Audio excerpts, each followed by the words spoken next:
Adayabine Kendallum was a quiet, respectful woman from Aka. She had recently married Chukwuma Obi, a well-known man admired in the village for his intelligence, clean lifestyle, and calm nature. Their wedding had been the event of the season, colorful, joyful, and filled with songs and dancing. Everyone said they looked perfect together. Neighbors praised how Adayabi walked behind her husband with humility, and how Chukwuma held her hand like a treasure. But there was one strange thing people often whispered about Adayabi: she never cooked, not even during courtship. Whenever asked, she would smile and say, "One day, I will surprise him." Most thought it was just a joke. Chukwuma never complained. He believed love was more important than food. Their first month together passed peacefully. Chukwuma went to work, came back, and they enjoyed quiet evenings. But behind Adayabi's gentle smile was a secret she never spoke of. Her late mother had once told her never to cook for a man unless a certain ritual was done. But Adayabi believed things would be different for her. She thought love could conquer anything. Then one evening, everything changed. Adayabi stood in the kitchen for the first time. She cooked bitter leaf soup and pounded yam. When Chukwuma came home and saw the meal, his face lit up. "You made this?" he asked, surprised. Adayabi nodded shyly. "With love," she said. Chukwuma ate with joy, praising every bite. He told her it was the best meal he had ever had. She laughed, proud and nervous at the same time. That night, as they lay in bed, Adayabi watched him sleep with a smile, thinking she had taken their love to the next level. But deep in her heart, something felt strange, like a door had just been opened, a door she was warned never to touch. And from that moment, nothing in their lives would ever be the same again. Exactly 1 month after their wedding, Adayabi decided to do something she had never done before. She woke up early, washed her hands 3 times with salt water, and stepped into the kitchen quietly. No one saw her. She brought out ingredients that had been untouched since she moved in: fresh bitter leaf, goat meat, spices, and yams. She moved slowly, carefully, whispering prayers as she stirred the soup. Her hands trembled slightly, but she kept going. The smell filled the house. Even the birds on the window seemed to pause, watching her cook. For the first time, the home felt like it belonged to a woman. When Chukwuma returned from work, tired and dusty, he stopped at the door, sniffing the air. He looked confused. "What's that smell?" he asked. Adayabi walked out in her wrapper, holding a bowl of steaming soup. She smiled and said, "I made it with love, just for you." Chukwuma's eyes widened. He rushed to wash his hands. They sat on the floor, and she served him herself, pounded yam soft as clouds, soup rich with flavor. He took the first bite, then looked up at her with joy. "Adayabi," he said, "this is the best bitter leaf I've ever had." She smiled, hiding her fear behind it. He continued eating, praising her with every mouthful, calling her my queen chef. After the meal, he leaned back, rubbing his stomach, feeling full and happy. "You should cook every day," he joked. Adayabi laughed nervously. She wanted to enjoy the moment, to believe it was just like any other love story. But deep inside, something didn't feel right. As she washed the dishes, she glanced at the leftover soup, then at the black pouch hidden behind the cooking pot. She had placed it there just before cooking, thinking it was harmless. She thought she was breaking a rule in silence. But some rules, once broken, don't make noise. They wait, like a shadow at the edge of joy. And that night, something in the air began to shift. The house grew quiet. Too quiet. That same night, as Adayabi and Chukwuma went to bed, everything seemed calm. But a few hours into the night, Chukwuma began to toss and turn. His body grew hot, drenched in sweat. Adayabi touched his forehead. It was burning. He suddenly sat up, laughing loudly at nothing. His eyes were wide, his smile too big. "Can you hear the drums?" he asked, though no sound could be heard. Adayabi froze, her heart pounding. She tried to calm him, but he pushed her hand away and started speaking in strange riddles. "There's fire in the pot, the yam is bleeding, they're dancing in the walls," he mumbled. She thought it was a bad dream. But it didn't stop. Chukwuma stood up and began pacing the room, laughing and crying at the same time. He clapped his hands, then whispered to the walls. At one point, he knelt and began praying loudly, but his words didn't make sense. Adayabi watched, terrified. She tried calling his name, but he didn't seem to know who she was. As the night dragged on, he grew wilder. He opened the window and shouted into the darkness, warning the spirits to stay away. Before dawn, he tore off his clothes and ran outside.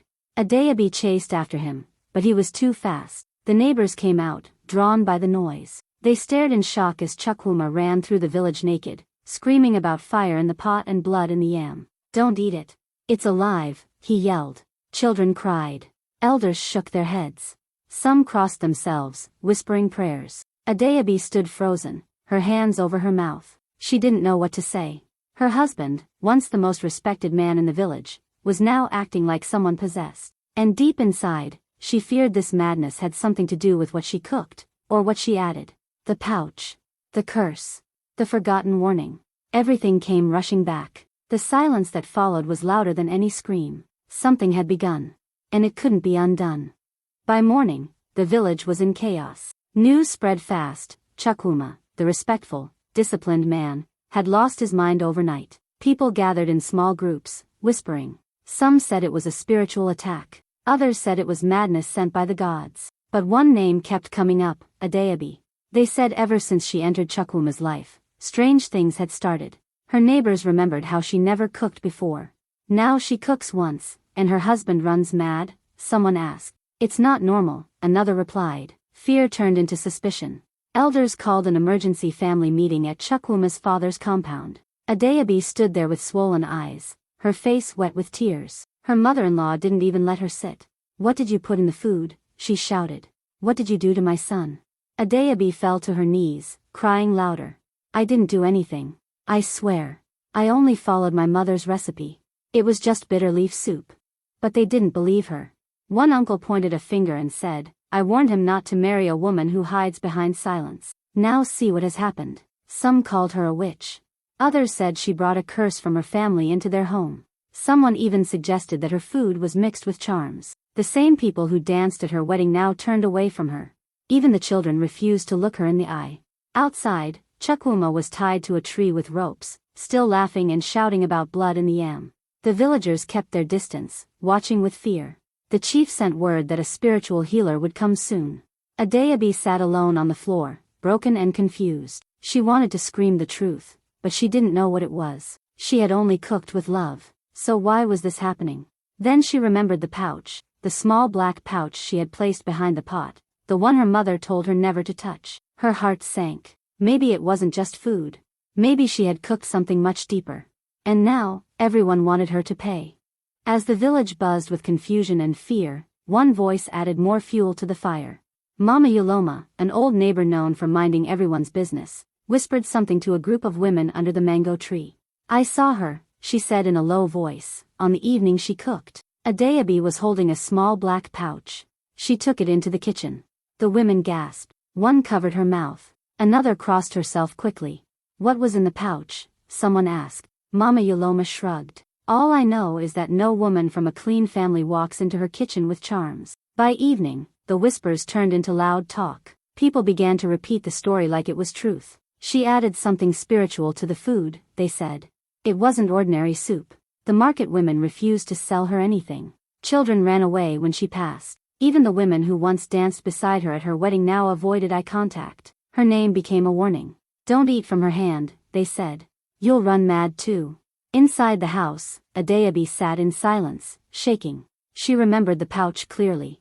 It had been hidden deep in her late mother's box, wrapped in red cloth. On the day she cooked, something pushed her to carry it into the kitchen. She hadn't opened it. She had only placed it behind the pot, just like her mother once did.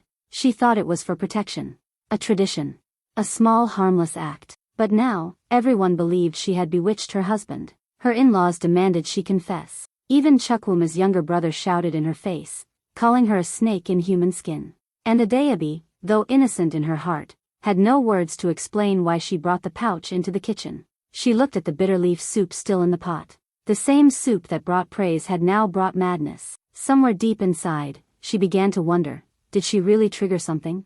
Was it possible her hands, though full of love, had stirred something dark without knowing? The truth began to unravel like an old cloth. One evening, Adeobi's aunt, Mama Nwakigo, arrived quietly from a neighboring village. She came not to accuse, but to reveal.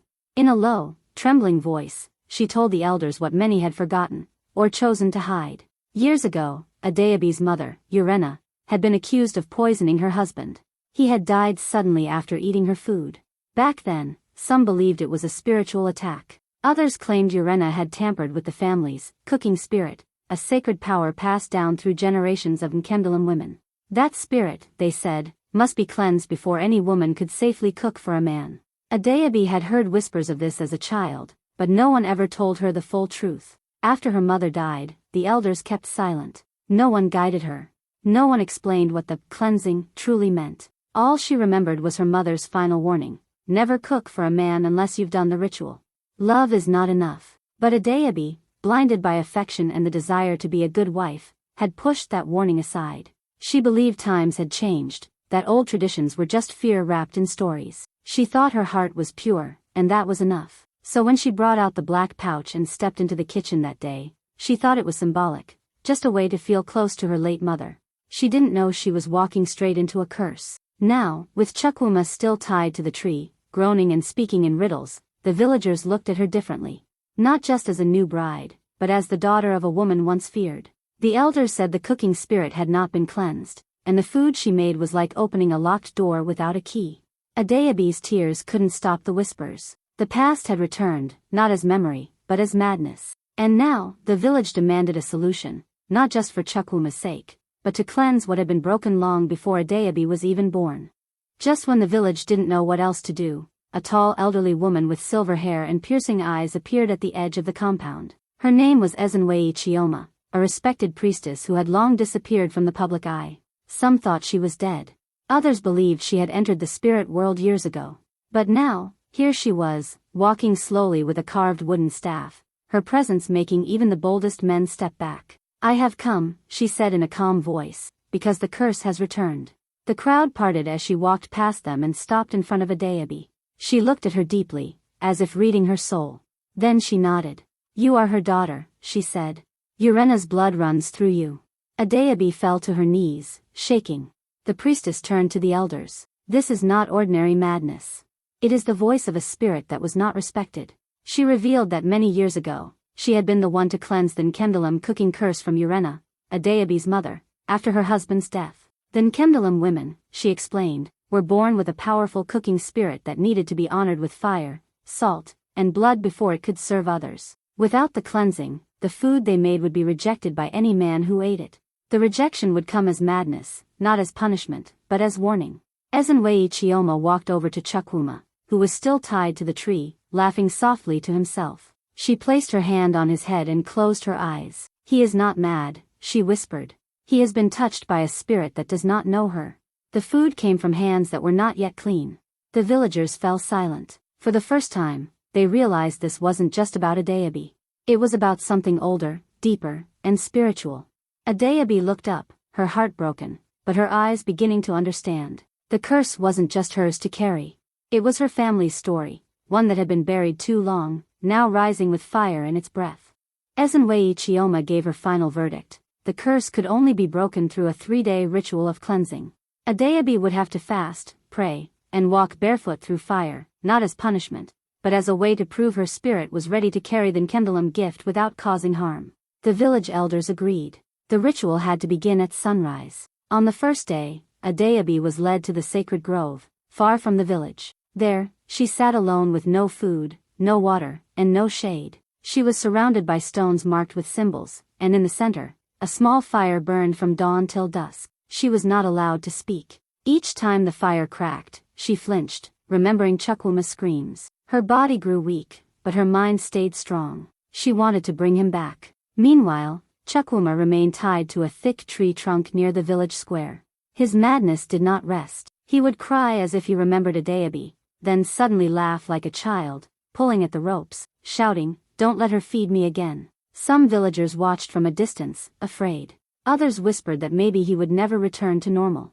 But the priestess kept saying, "The spirit waits. Let her complete the ritual." On the second night, Adayabi was told to walk across a ring of fire barefoot. Her legs trembled, but she did not stop. Her feet burned, but she kept going, her lips whispering, "Let him come back, let love win." On the third day, she was bathed in bitter leaf water before the final prayer. The priestess held a bowl of smoke over her head and chanted ancient words. Suddenly, the wind shifted. The fire stopped crackling. Even the birds went silent. At that very moment, far from the grove, Chukwuma fell still. For the first time in days, his eyes blinked slowly, as if waking from a long nightmare. He whispered Adayabi's name, softly, gently, like a memory returning home. The curse had listened. But the story was not over yet. Something deeper still waited to be revealed. On the final night of the ritual, Adayabi sat weak, trembling, and completely silent. The fire had burned low, and the air felt heavy, almost like something unseen was watching. Her eyes began to close, not from sleep, but from exhaustion. But as she drifted, the flames suddenly rose high without warning, and a strong wind circled around her. She looked up, and what she saw made her freeze. Before her stood her late mother, Urena, dressed in white, eyes full of sorrow. She was not glowing or smiling like the spirits people describe. She was weeping. Adayabi wanted to run, but her legs would not move. Her mother raised a hand and spoke in a voice that was calm yet painful. "My daughter, I tried to protect you. But I made a mistake you're now paying for."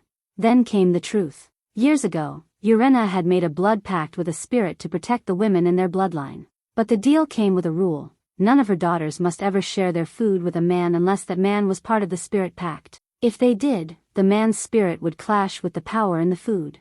It would not bring death, but madness, confusion, fire in the head and blood in the eyes. A warning that the balance had been broken. Urena wiped her tears and added, "I thought I would live long enough to tell you.